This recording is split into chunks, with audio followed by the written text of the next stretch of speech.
Now that I finished both Ninja Steel and Super Ninja Steel, it's time to talk about the Neo-Saban era.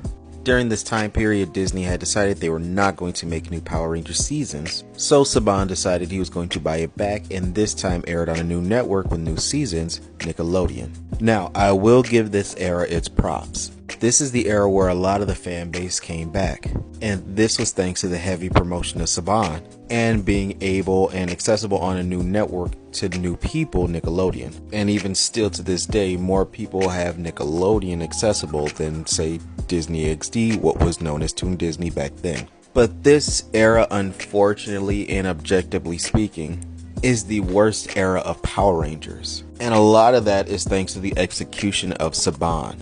This era just feels like Saban is stuck in the 90s. A lot of the writing, a lot of the humor. In today's culture, it feels like it was made for little kids, like preschoolers.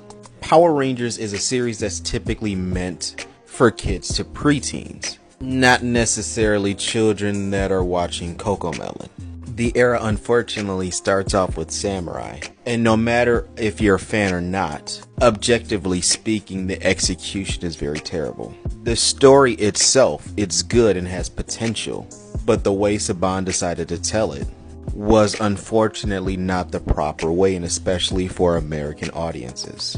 And then it's followed up by Megaforce and Super Megaforce, which is regarded as the worst seasons in Power Rangers, where there's no real story and it was just, hey, let's see how many Power Rangers we can whip out from the past in each episode.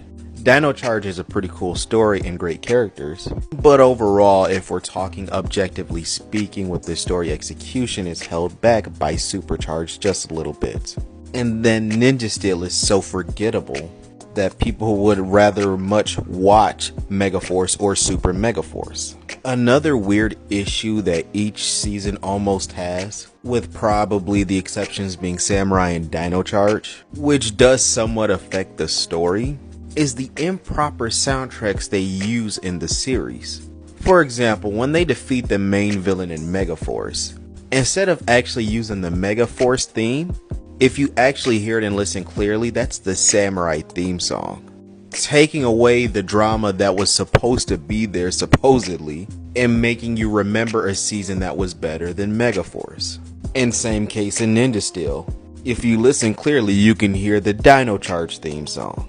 These seasons are unfortunately held back thanks to Saban. But once again, Saban would sell the franchise, and this time would be picked up by Hasbro, and they're starting off with Power Rangers Beast Morphers.